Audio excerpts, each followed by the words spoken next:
ایک جگہ بعض اوقات آدھی حدیث ہوتی ہے, دوسری جگہ پوری ہوتی ہے, تو پتہ چل جاتا ہے اچھا یہ جوڑ کے تو وہ دونوں ترک ایک جگہ جمع ہوئے ہیں.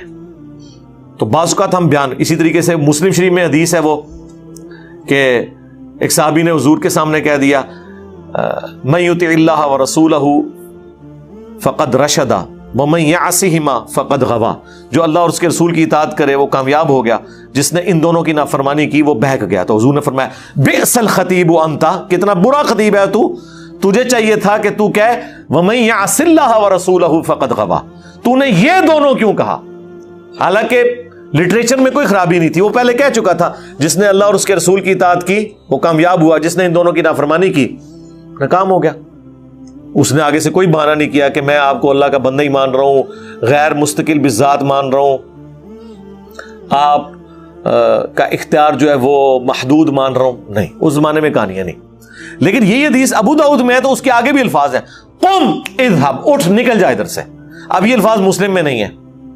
تو اب میں جب کمبائنڈ کبھی کوئی حدیث بیان کروں گا تو میں سارا پورا سینیریو بیان کروں گا, اور وہ ہوتا ہے ظاہر ہے یہاں پہ اب 200-250 بندے بات سن رہے ہیں, کوئی میری 90% باتیں یاد رکھے گا, کوئی 80% یاد رکھے گا, اور پھر ایک دوسرے کو ریکال کریں گے. تو صحابہ کرام بھی کچھ حدیث جتنی ان کو یاد ہوتی تھی بیان کر دیتے تھے, بعض کو یاد آتا تھا نہیں اس میں یہ بھی الفاظ حضور نے ساتھ کہے تھے تو وہ بھی بیان کر دیتے تھے.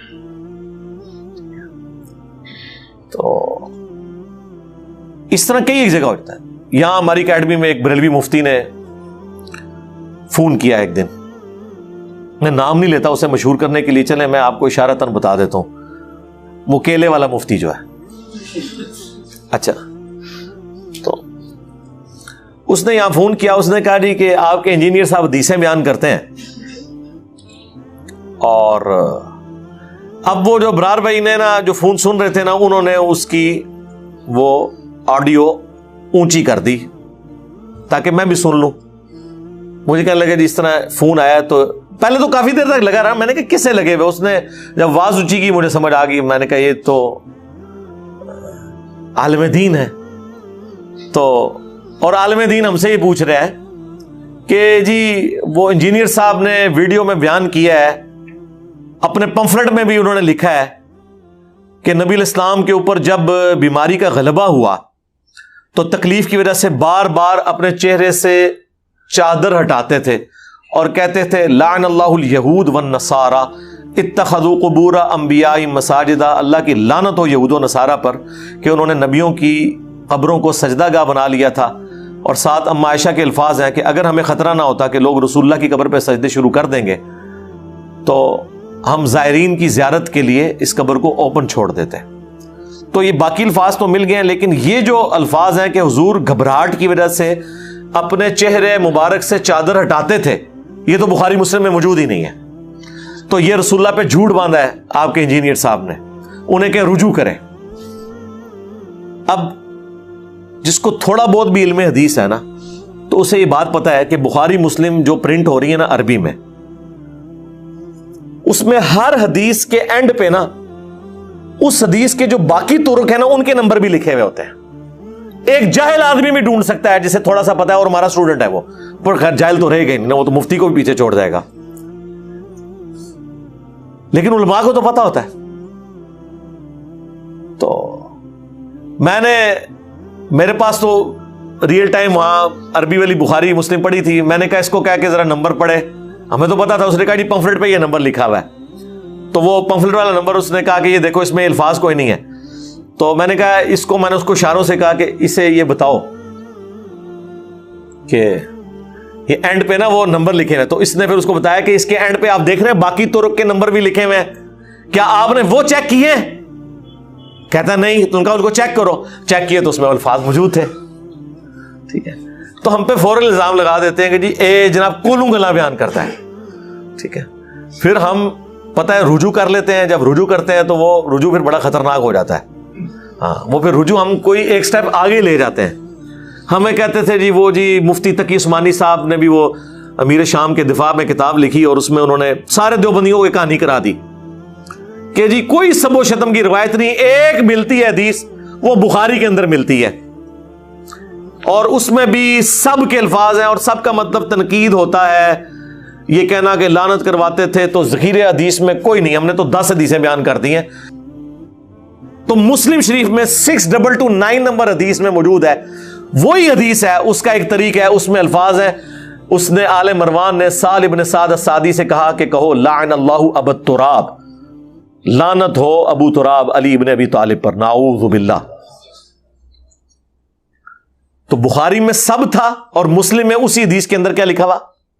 تو پھر میں نے رجوع کیا کہ ہم سب کہتے تھے گالی, ہم رجوع کرتے ہیں گالیاں نہیں دیتے تھے, لعنتیں بیچتے تھے. یہ لعنتیں بیچتے تھے, اور یہ لعنتی اس لیے ہوئے کہ انہوں نے اللہ کے ولی پہ لعنت بھیجی تو وہ تو لعنت کا مستحق نہیں تھا, تو لعنت ان کے اوپر لوٹ آئی. یہ ان لوگوں کا علمی لیول ہے, میں آپ کو بتا دوں. ان لوگوں نے پتہ نہیں کہاں بیٹھ کے بخاری مسلم وہ دورے پڑے میں, اور جیسے ختم قرآن ہوتا ہے نا, اس طرح ختم بخاری ختم مسلم اسی طریقے سے ہے. این سپارے پڑھ لو تے این حدیثاں تو پڑھتے, این حدیثاں تو پڑھ, کوئی 40 دی سپیڈ نال تے کوئی 100 دی سپیڈ نال. تو میں اس لیے آپ کو بتاتا ہوں, ابھی ہماری لائف سٹوری میں ایک بھائی لاہور سے آئے ہوئے تھے